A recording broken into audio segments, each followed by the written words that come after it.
Hello students, welcome to this lecture in which we continue reviewing trig functions. And the first thing we're going to talk about is unit circle. We already talked about unit circles when we discussed circles in general, but let's see how it relates to our trig functions. So if you remember, unit circle is a circle that is centered at 0 with radius 1.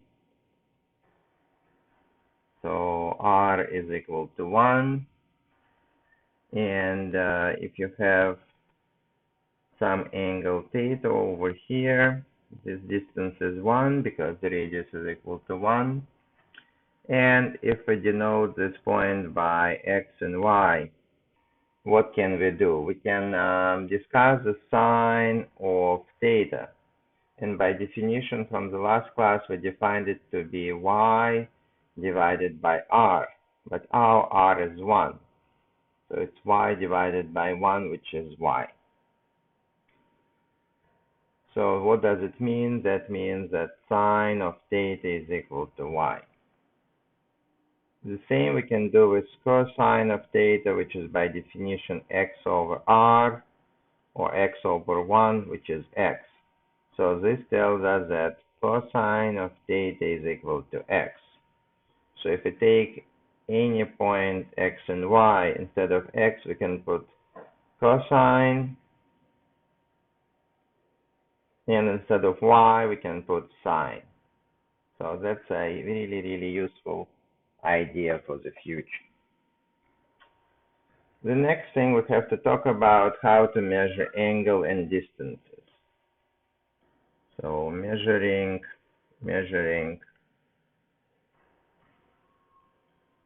angles and distance.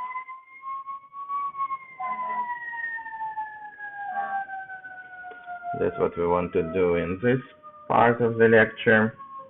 So if we're staying on a circle and we start moving from Q to P and we move distance of D. So what do we know about Q? Q is some arbitrary point on a circle of radius r. So we'll let a particle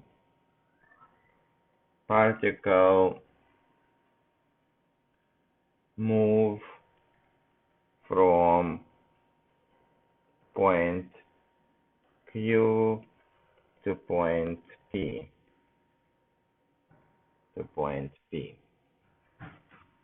And it moves around the circle.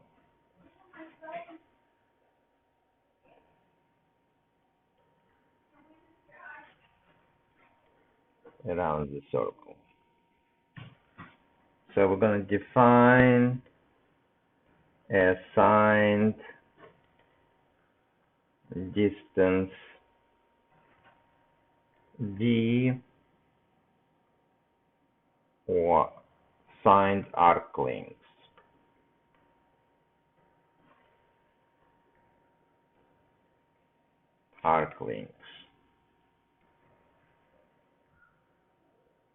S. So let's try to do that. So we'll say that S is equal to D if the motion is counterclockwise.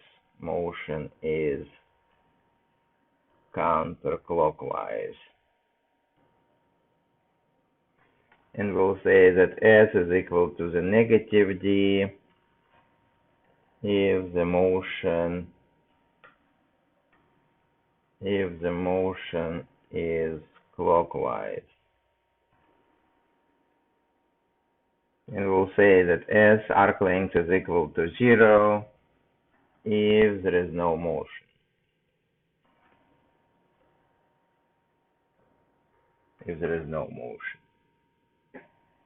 So let's look at a small example. What do we mean by these ideas? Short example would go like this. if s is equal to 3, that means that the point traveled 3 units in counterclockwise direction. Counterclockwise direction.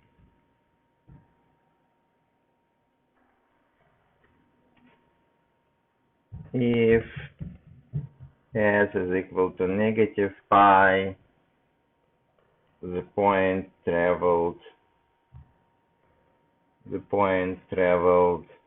pi units in a clockwise direction.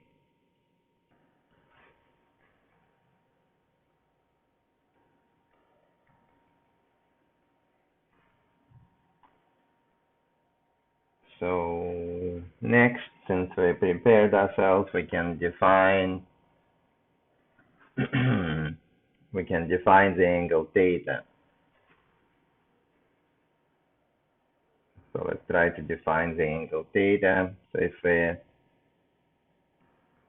standing over here at point Q and move to point P, and this angle is theta.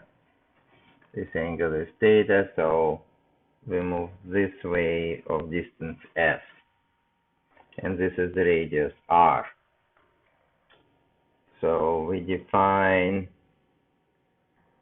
theta to be equal to s divided by r, to be the radian measure of the angle. Radian measure of the angle.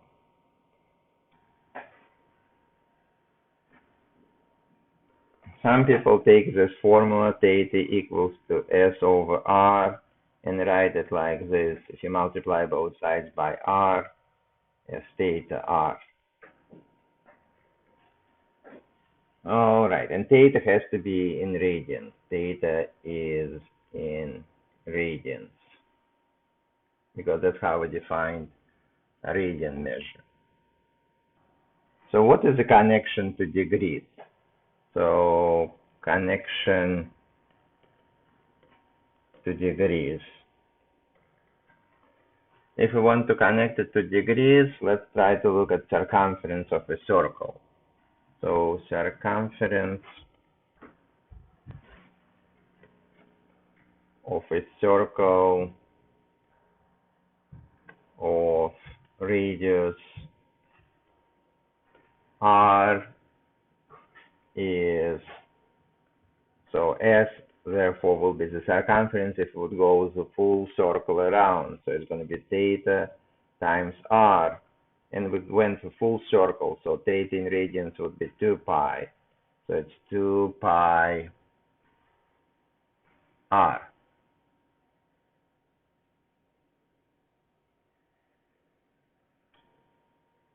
Right.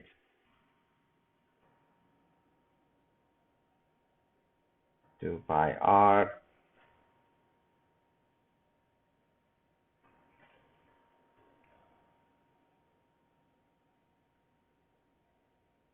And oh, maybe we don't really need it. Maybe we don't really need it for the explanation. So let's rephrase it. Circumference of a circle of radius r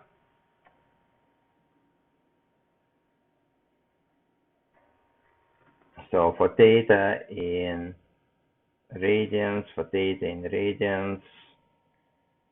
we have s divided by r, or 2 pi r divided by r, just 2 pi.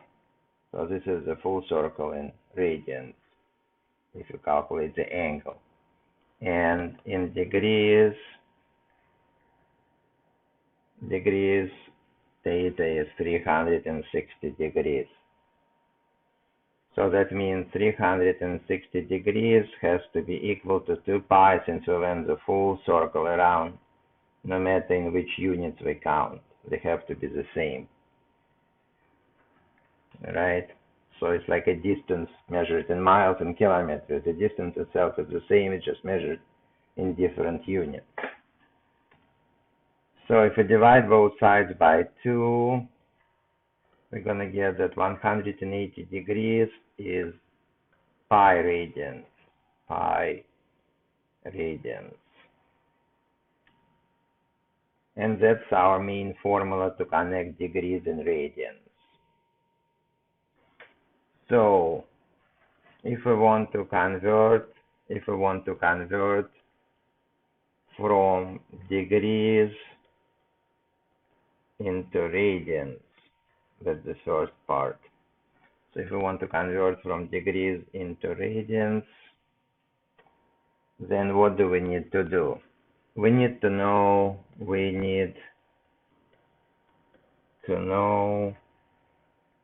what is 1 degree worth in radians. So how do we find how many radians in 1 degree? So here in this formula on the left side, we would like to get 1. So to get in this formula 1, we need to divide both sides by 180. So 180 degrees is equal to pi. So if we divide by 180 both sides, on the left side we're going to get 1. Right, so that means 1 degree is pi over 180 degrees. Pi over 180 radians in 1 degree. So let's do a small example. A small example would be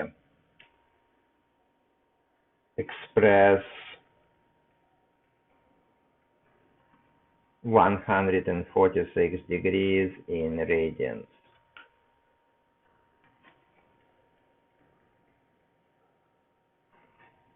So what we have to do, we have to take 146 degrees, and we know that 1 degree is pi over 180. So 146 of them would be times pi over 180 degrees, right? All right, so basically you take a calculator and you quickly calculate. You take 146, you divide by 180, and you multiply by 3.14.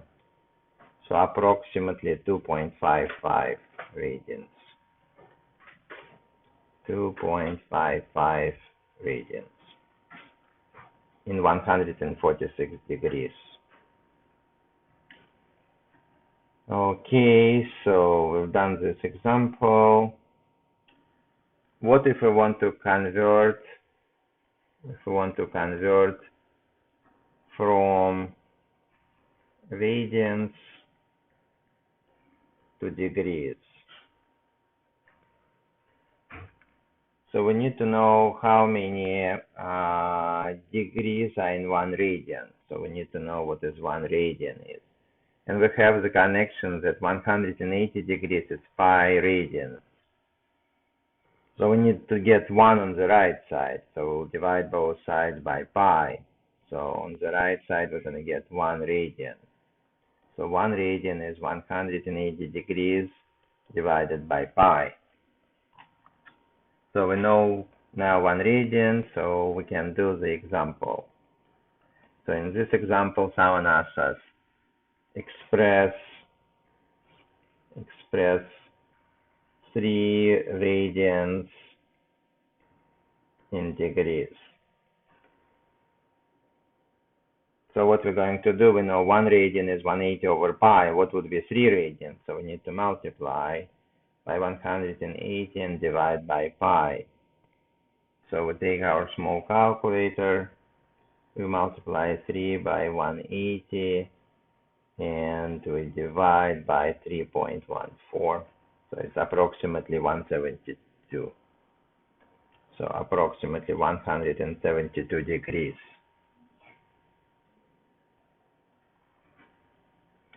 So usual notation for radians, we don't write a circle, so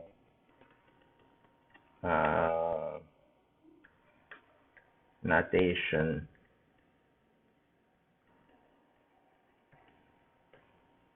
so if an angle says 5.3.1 and nothing is anywhere, that means radians. And again, most of the times we're going to use radians, most of the times. But if it says 3.1 with a little circle, that means degrees because of that circle here. All right, so let's quickly give a table of famous angles. So famous angles. So let's build a circle. And so we have two quantities. We have degrees and we have radians. So obviously 0 degrees would be 0 radians. The next important angle is 30 degrees. So how do you transfer 30 degrees into radians? You have to take 30, multiply by pi, and divide by 180. So 30 goes into 186 times, so we're going to get pi over 6 here.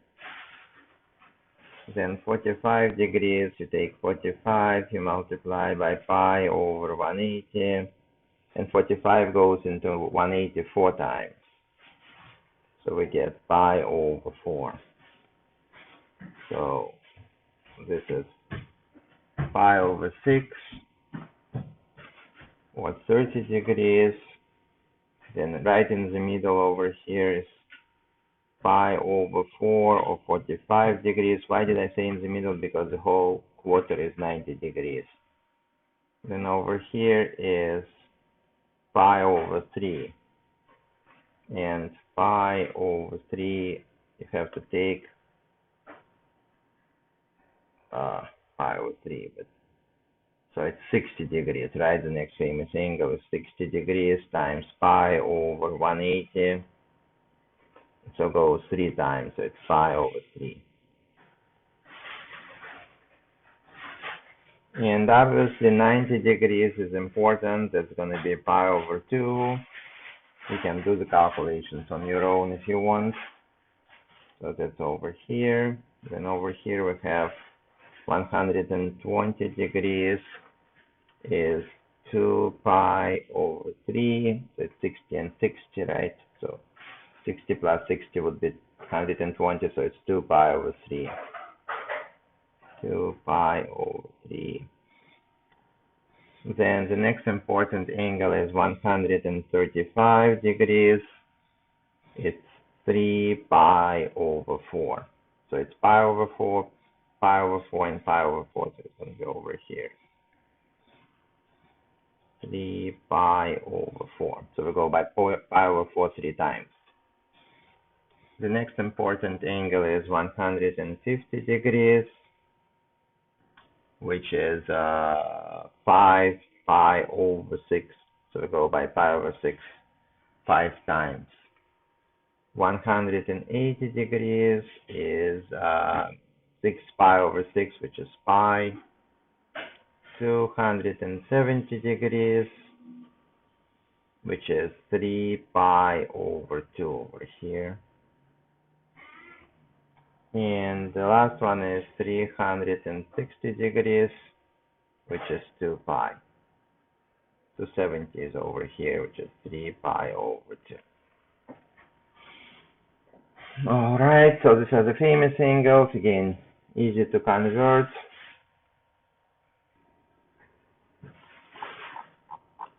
Let's do a couple of examples.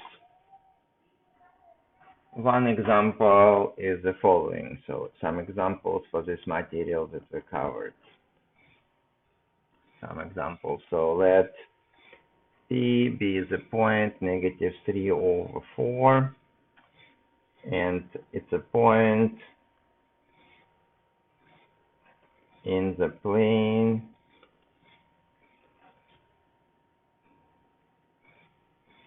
the assignment wants us to find all 6 trigonometric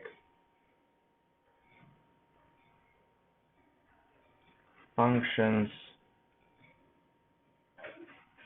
for an angle theta.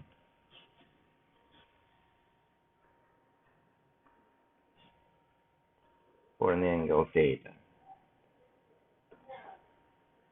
All right, so let's do this exercise. So how you deal with this situation? For this situation, we have some point which is -3 to the left, 3 units to the left, 4 points up,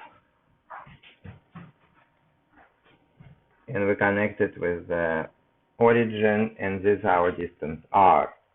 So what would be r? We know r will be the square root of 4 squared plus -3 squared. So it's going to be square root of 16 plus 9, which is square root of 25, which is 5, but it's a famous triangle, 3, 4, 5. So we know r will be 5. Basically, we have a circle going, around this, like that. Okay. Now we need to find the sine of theta. And sine of theta by definition is y over r. Our y for this point is 4, so it's 4 over 5. We need to find cosine of theta, which is x over r. Our x is -3 over 5. And tangent of theta, and theta goes from the initial side to the terminal side this way. So tangent of theta is y over x, which is 4 over -3. Then we need to find cofunctions. So cosecant of theta is the reciprocal of sine, or we can say r over y, which is 5 over 4. Then secant of theta is r over x, which is 5 over -3. And cotangent of theta is x over y, which is -3 over 4. So we found all 6 trig functions for this angle theta given a point on the circle. So the next exercise asks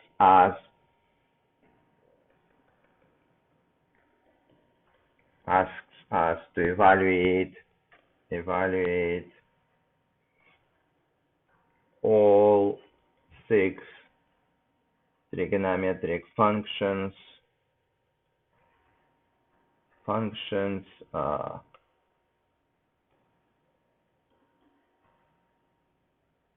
for the angle